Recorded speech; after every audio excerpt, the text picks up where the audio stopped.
মই গীতাৰ চতুৰ্থ অধ্যায় জ্ঞান কৰ্ম সন্ন্যাস যোগ পঢ়িবলৈ লৈছোঁ আৰু ইয়াতে যিখিনি মই পাৰোঁ সেইখিনি ব্যাখ্যা কৰি যাম। এই স্বধৰ্মত থাকি নৰে ফল এৰি নিৰন্তৰে কৰ্ম কৰে যাৰ যেন ভাবে।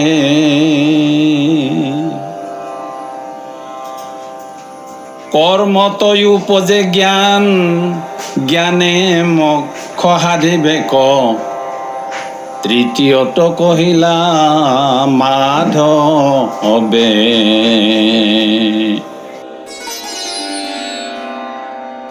মানুহবিলাকক স্বধৰ্মত থাকিবলৈ কৈছে। স্বধৰ্মত থাকি ফল কামনা এৰি সদায় সৰ্বদাই কৰ্ম কৰি যাব কৈছে। যাৰ যি কৰ্ম, কোনোবাই খেতি কৰে, কোনোবাই ব্যৱসায় কৰে, কোনোবাই চাকৰি কৰে ইত্যাদি। আচলতে কৰ্ম কি কৰ্ম? যিটো ঈশ্বৰৰ কৰ্ম, যিটো কৰিলে ঈশ্বৰ সাক্ষাৎ হয়, এইটোহে আচল কৰ্ম। এই কৰ্মটো যেতিয়া কৰা যাব, কৰ্ম কৰাতে কৰাতে জ্ঞানৰ জন্ম হ'ব। জ্ঞান যেতিয়া নেকি জন্ম হ'ব, জ্ঞানৰ দ্বাৰাই মোক্ষ লাভ কৰিব। এই কথাখিনি মাধৱে গীতাৰ তৃতীয় অধ্যায়ত কৈছিল। কৃষ্ণ পদ কমলত তাত মধু আছে যত পান কৰৈ ভকত ভ্ৰমৰে।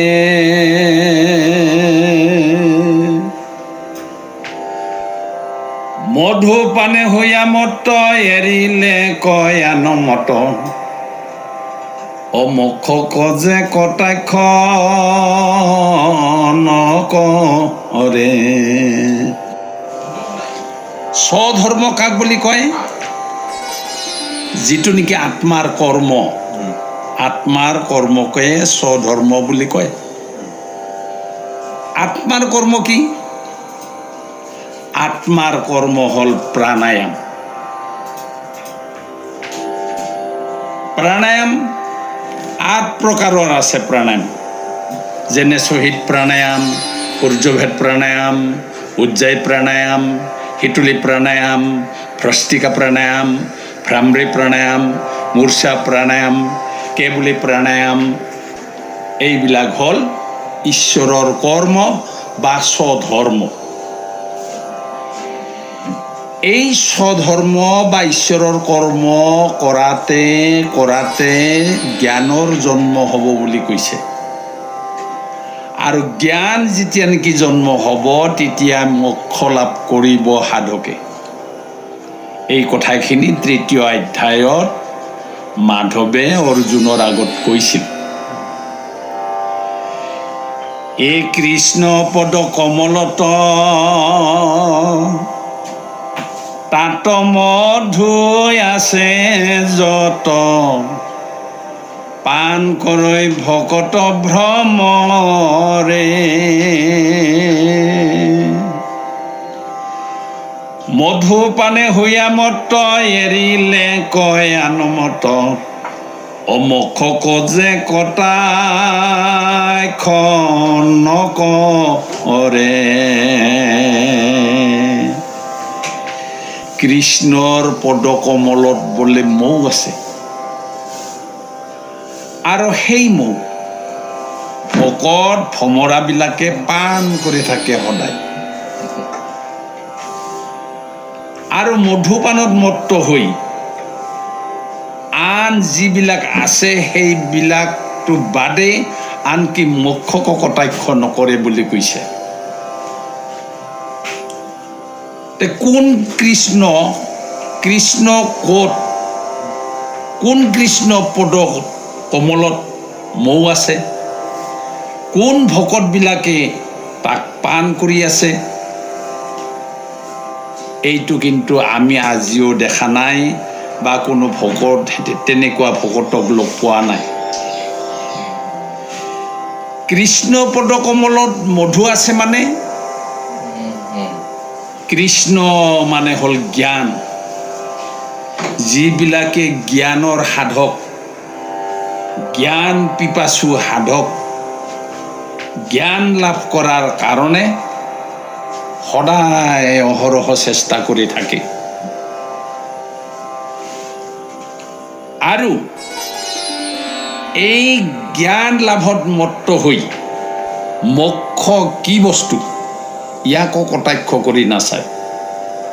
কাৰণ যিহেতু মোক্ষ অবিহনে মুক্তি লাভ কৰিব নোৱাৰে, সেয়েহে বা জ্ঞান অবিহনে মোক্ষ লাভ কৰিব নোৱাৰে, জ্ঞান লাভ কৰাৰ কাৰণেই ভকতবিলাকে মত্ত হৈ থাকে।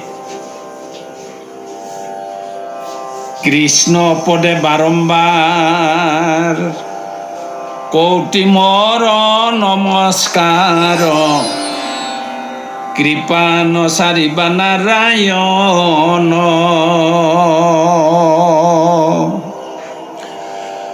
মই পাপী দুষ্টমতি নজান ভকতি স্তুতি, অপদ ছত্ৰে লৈলো হৰণ।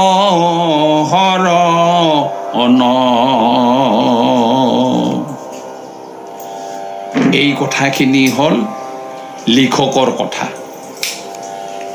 লিখক কোনেই? এই অসমীয়া গীতাখনৰ লিখক হ'ল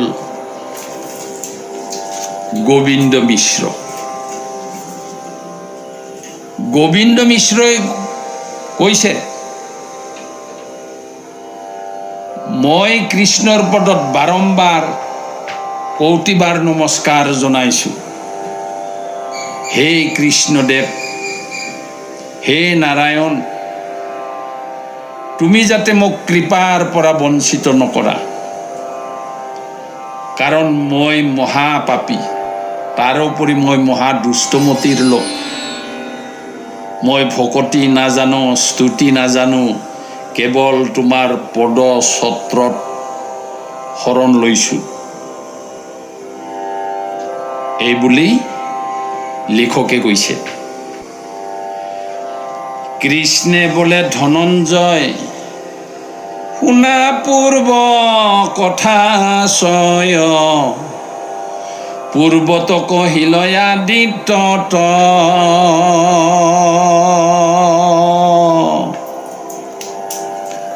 আদিত্য শুন নিয়ামত, এহি জগ সাংখ্য তত্ত্ব,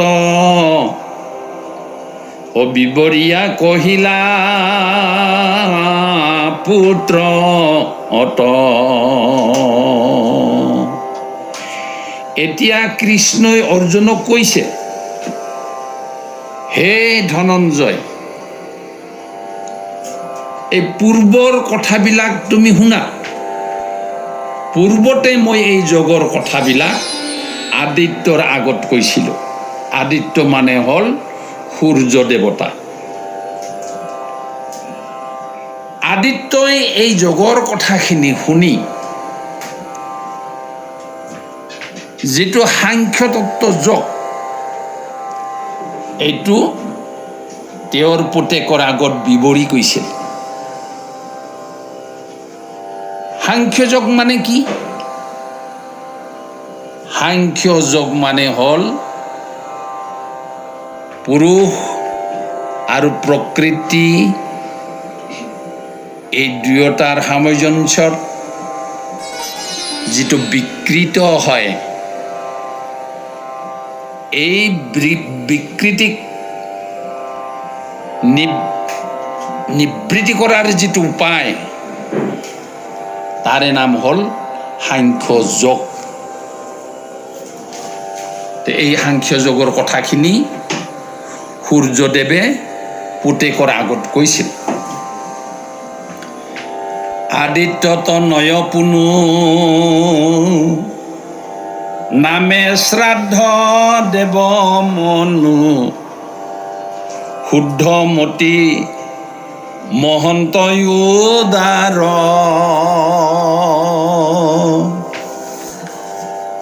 পাছে ৰাজ্য কৰি ভগ পুত্ৰক দিলন্ত জগ ও বৈষ্ণৱ ইক্ষাকো নাম যাৰ।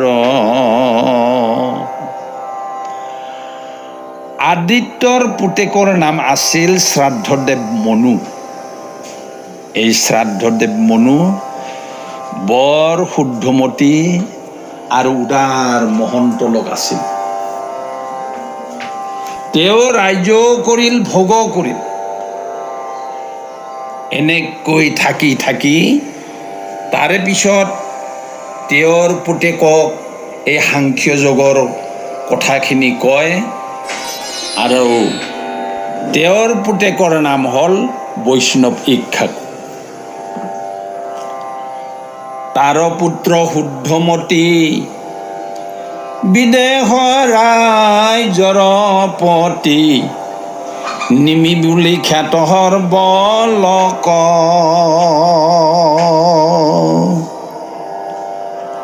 হৰিপদ ধৰি মনে ৰাজ্য এৰি গৈলা বনে তেহে ৰাজ্য দিলন্ত পুত্ৰ অক পাছে মহাঋষিগণে প্ৰৱৰ্তাৱে অন্য অন্যে এহি মতে কত কাল গৈলা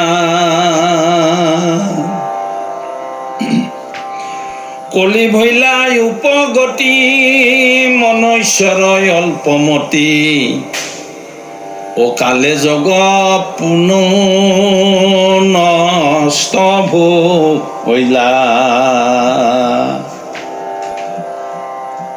তাৰ পিছত এই সাংখ্য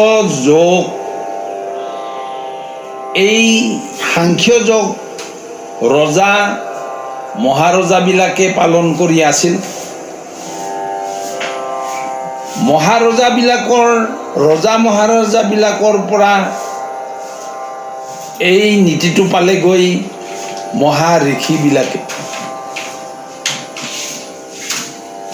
মহাঋষিবিলাকে এই যোগৰ কথাখিনি ইজনে সিজনক এনেকৈ প্ৰৱৰ্তাই থাকিল।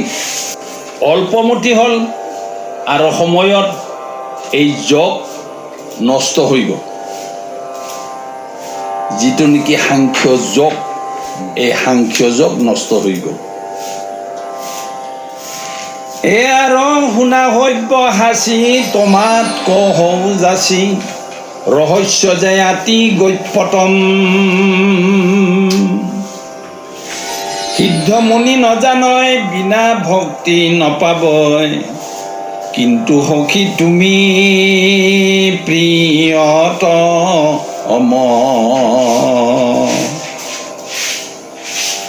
আৰু হে সব্যসাচী তোমাক অতি গোপনীয় কথাখিনি যাচি কোৱা হ'ল। যি কথাখিনি নেকি সিদ্ধ মুনিবিলাকে নাজানে, বিনা ভক্তিয়ে নাপায়, সেই কথাখিনি আজি তোমাক মই যাচি ক'লোঁ। কিয় ক'লোঁ? তুমি মোৰ একেবাৰে প্ৰিয়তম, তোমাক মই অতি ভাল পাওঁ। সেইকাৰণে গোপনীয় কথাখিনি তোমাক ভাঙি পাতি ক'লোঁ। অৰ্জুনে বলন্ত স্বামী তোমাৰ বাই কত আমি সংশয় মিলিল বিপৰীত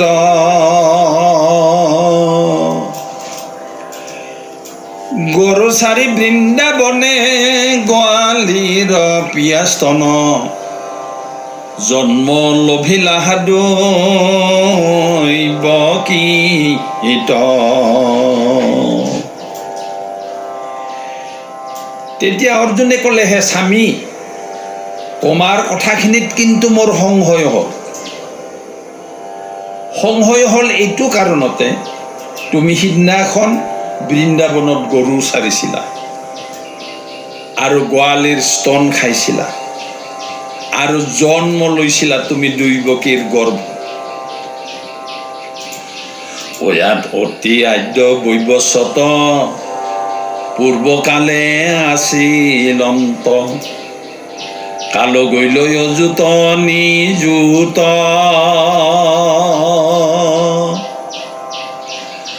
তাহাৰ কথাৰ তত্ত্ব জানিলাহা কেন মত, ইটো কথাই আতিয়দ ভূত।